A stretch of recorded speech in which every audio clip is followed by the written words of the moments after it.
یکی از سمت‌های مهم سیاست اجتماعی حکومت جمهوری تاجیکستان این تامین زندگی شایسته و بهتر نمودن سطح و صفت روزگار ساکنان مملکت به حساب می‌رود.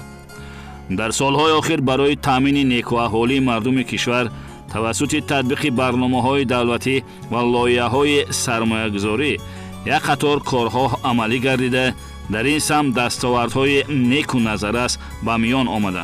با آب تازه نوشاکی تامین نمودن اهالی جمهوری یکی از هدفهای مهم و اساسی در سیاست اجتماعی حکومت مملکت محسوب می‌یابد. کارخانه واحد دولتی خواجگی منزلی و کمونالی همچون مقامات وکالتدار دولتی در سمت تامین اهالی مملکت با آب تازه آشامیدنی تدبیرهای مهم را روی کار آورده، همه کوشش و امکانیت‌های موجوده را به راه مانده با اجرای کارهای عملی به یک قطار کامیابی‌ها نائل گردیده است. البته همه این تدبیر اندیشی‌ها در پی عملی نمودن 10 ساله بین المللی عمل آب برای رشد استوار برای سالهای 2018-2028 که با پیشنهاد پیشوای ملت پرزیدنت جمهوری تاجیکستان محترم امامعلی رحمان از جانب سازمان ملل متحد پذیرفته شده است به راه مانده می شود. در یک قطار شهر و ناحیه‌های جمهوری با دستگیری دولت و حکومت مملکت لایحه‌های دولتی سرمایه‌گذاری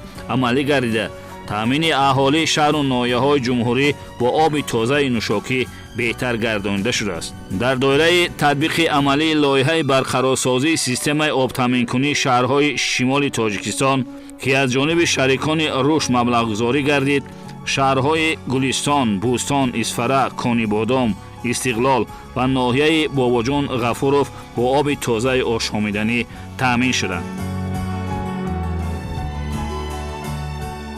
کارخانه فرعی آب تامین کنی و کانالیزاسیون شهر و ناحیه‌های منطقه یکی ولایت سوخت در اساس قرار حکومت جمهوری تاجیکستان از 5 دکامبر سال 2015 تحت رقم 754 تأسیس داده شده.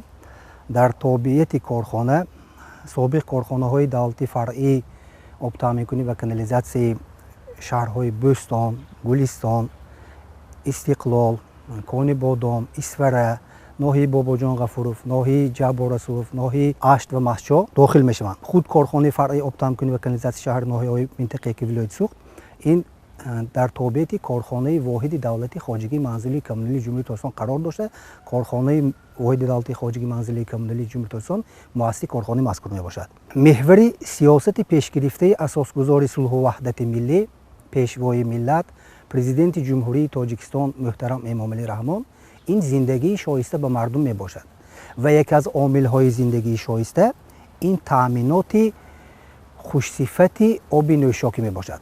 از این خاطر مورد عمل قرار گرفتن لایحه برقرارسازی شبکه‌های آب تامین کنی شهرهای شمال تاجیکستان این ادامه منطقی هدف‌های حکومت جمهوری تاجیکستان در سمت بهتر نمودن تأمینات آب نوشاکی به اهالی است. با سرمایه‌گذاری بانک اروپایی تجدید و رشد و فرمایشگری کارخانه واحد دولتی خواجگی منزلی کمونالی لایحه برقرارسازی شبکه‌های آب تامین کنی شهرهای شمال تاجیکستان آغاز از سال 2010 مورد اجرایش قرار گرفت.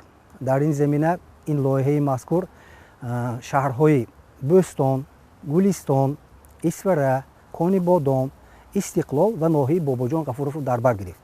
با نظر داشت عملی شدن لایحه مذکور به همین شهر و ناحیه‌های که نامبر کردیم خبرهای گوناگون قطری بلندفشار عوض کرده شدند، نقلیات‌های مخصوصی کمونالی وارد کرده شدند، نصب آبچین کنک‌ها به اهالی به راه مانده شد، نسازهای تامین کننده آب نوشاکی در انشاءات‌های آب تامین کننده عوض کرده و تجدید و برقرار سازی کرده شدند که این کارهای به انجام رسیده به بهتر شدن سطح و صفت خدمت رسانی و همچنین تامینات آب نوشاکی مساعدت نمود. مسلم است که با زیاد شدن شماره اهالی و بنیاد منزل‌های نو استقامتی و کارخانه‌های استحصالی طلبات با آب نوشاکی نیز زیاد می‌گردد و برای رفع این نارساگی کارخانه واحد دولتی خواجگی منزلی و کمونالی با کمک و دستگیری‌های دولت و حکومت مملکت همچنین جلب سرمایه داخلی و خارجی چاره‌های ضروری اندیشیده است. در شهر بوستان که مشکلات نارساگی آب نوشاکی به نظر می رسید با تطبیق عملی لایحه برقرارسازی سیستم آب تامین‌کنی شهرهای شمال تاجیکستان این مشکلات از بین برداشته شده اهالی و کارخانه و تشکیلات‌های شهر با آب تازه آشامیدنی تامین گردیدند.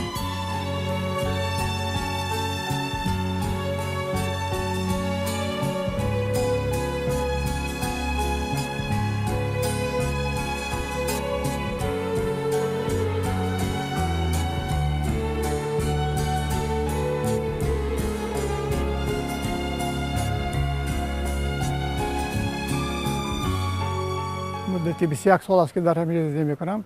تا این دم محله ما از آب آشامیدنی به حد تنقیسی میکشیدن. حاضر به شرافت مهربانی ها غمخواری های پرزیدنتی محترم ما من محله ما چقدر که میگن آب هست و آبادی هست همین قدر الگی و آشیانه های بلند از آب آشامیدنی پورا تامین گردید. من چقدر که دیدم در اینجا حوزه 1000 کوبات تشکیل کرده شدن ساخته شدن. من 2 سال است که مردم دیگر درباره آب یگان که شکایت ندارد. خیلی حالت ها هم شده بودن که الگی مردم از نرسیدن آب قریب که مردم بعضی کوچ هم برداشتنی بودن چون که به حد مسئله آب کمبودی خوب بسیار بودن. من با شرافت همین بودن آب با محلی نو هم تشکیل کردیم. من همین آبادی ها درختزار ها گلزار ها همش به شرافت آب است. یگان خیلی ما از آب کمبودی دیگر نداریم.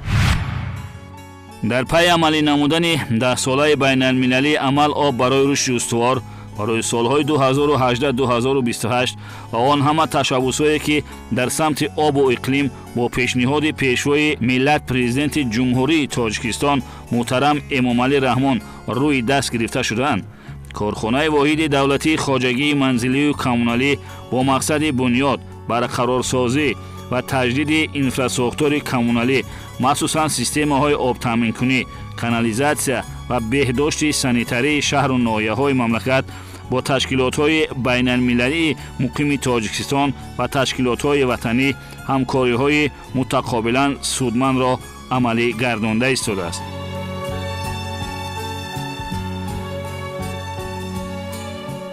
با عملی شدن لایحه مذکور قبلا تا عملی شدن لایحه اگر در این شهر و ناحیه ها ما تامینات آب نوشاکی را از روی ریجه براه مانده باشیم بعد عملی شدن لایحه مذکور الحال شهر و ناحیه های ذکر شده به طور شبانه روزی با آب نوشاکی تامین شدند.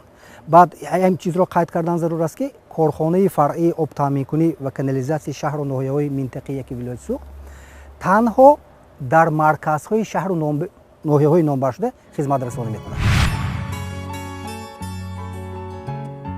نصب و وصل قبورهای پلی اتیلنی، بنیاد حوض‌های آب نگهداری، پرمکنی چاه‌های نو، تازه نمودن چاه‌های موجوده، ساختمان پایگاه‌های نسوسی و کانالیزاسیونی، ساختمان و برقرارسازی بینای بی‌ضررگردانی، نصب حسابکنک‌های آب و خریداری نمودن تکنیک‌های مخصوص کمونالی و تجهیزات‌های یاریرسان. مجموع آن تدبیرهای میباشند که طبق لایحه‌های دولتی سرمایه‌گذاری و نقشه گرفته شده و اجرا رسانیده شدند و برای باز هم بهتر و خوبتر تامین نمودن اهالی و مؤسسات و تشکیلات‌ها با آب تازه نوشاکی مساعدت نمودند. آب منبع حیات و عامل اساسی پیشبرد زندگی و روزگار است. آب سرسبزی و خرمی دیار است. امروزها با تشبس‌های پیوسته پیشوای ملت پرزیدنت جمهوری تاجیکستان محترم امامعلی رحمان در شهر و ناحیه‌ها لایحه‌ها تطبیق گردیده ایستادند که این برای تامین اهالی شهر و ناحیه مملکت با آب تازه آشامیدنی مساعدت بیشتر می‌نماید. مورد ذکر خاص است که با دستگیری‌های پیوسته حکومت جمهوری تاجیکستان در حدود خدمترسانی کارخانه واحد دولتی خواجگی منزلی و کمونالی یکچند لایحه‌های دولتی سرمایه‌گذاری عملی گشته ایستادند که با تطبیق همه‌جانبه آنها ساختمان و تجدید و برقرارسازی انشاءات‌های تأمین آب نوشاکی بهتر به راه ماندن سطح و صفت خدمترسانی‌های تأمین آب نوشاکی استفاده برندگان дар шаҳру ноҳияҳои ҷумҳурӣ ва дар маҷмӯъ беҳтар гардонидани шароити дастрасии сокинони мамлакат ба оби нӯшокӣ мебошад. таъминоти об беҳтар шуда ва дар чоҳҳои амалӣ режим муайяни обҳо пайдо шуда истодааст, обҳои зерзаминӣ.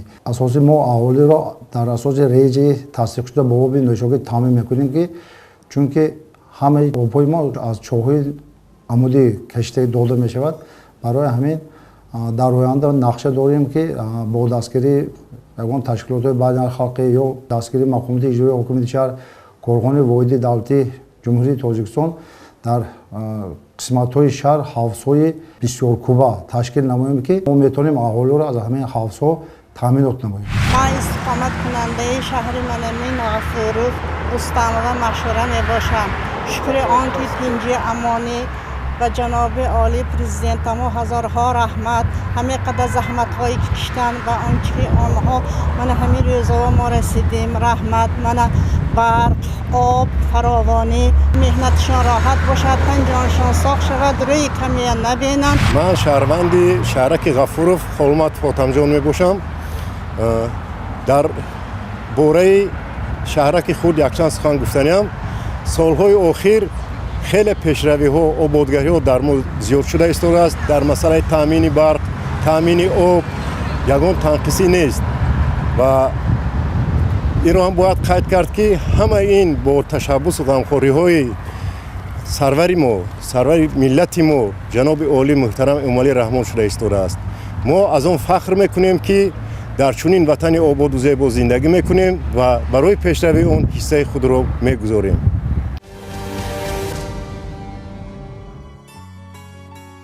баҳри дар амал иҷро намудани фармони президенти ҷумҳурии Тоҷикистон дар бораи тадбирҳои вусъат додани ҳисоббаробаркунии ғайринақдӣ дар корхонаҳои тобеи корхонаи воҳиди давлатии хоҷагии манзилию коммуналӣ натиҷаҳои назаррас ба даст омада истоданд, ки ин тадбир барои ба миён омадани шаффофият дар пардохти маблағҳои коммуналӣ мусоидат менамояд.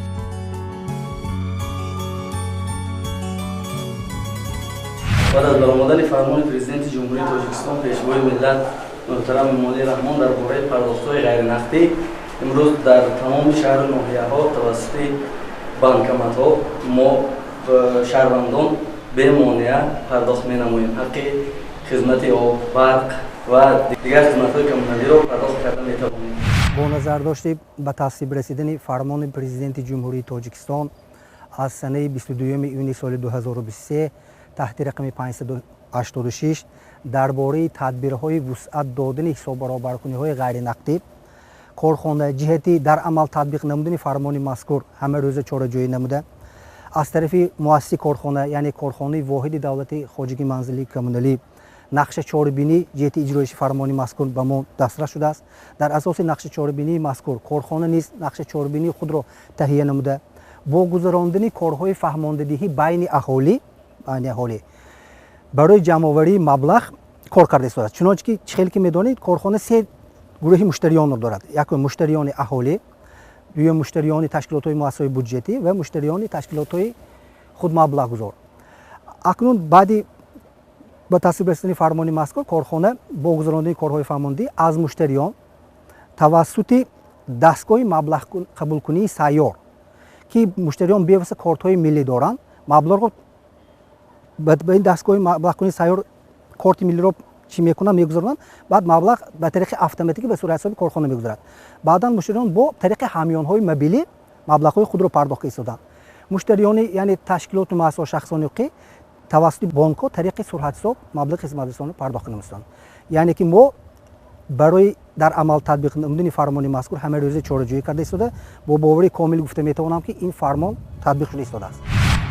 таъмини зиндагии хубу ҳаёти осоиштаи мардуми кишвар дар сархати сиёсати иҷтимоии давлат ва ҳукумати ҷумҳурии Тоҷикистон ҷойгир аст, ки ин аз фазои озоду осоиштаи ватан, ки аз соҳиб истиқлолӣ ва оромию сулҳу суботи комил сарманша мегирад, ба миён гузошта шудааст ва мардуми шарифу шарафманди мамлакат бо шукргузорӣ аз муҳайё будани чунин ҳаёти осоишта умр ба сар мебаранд.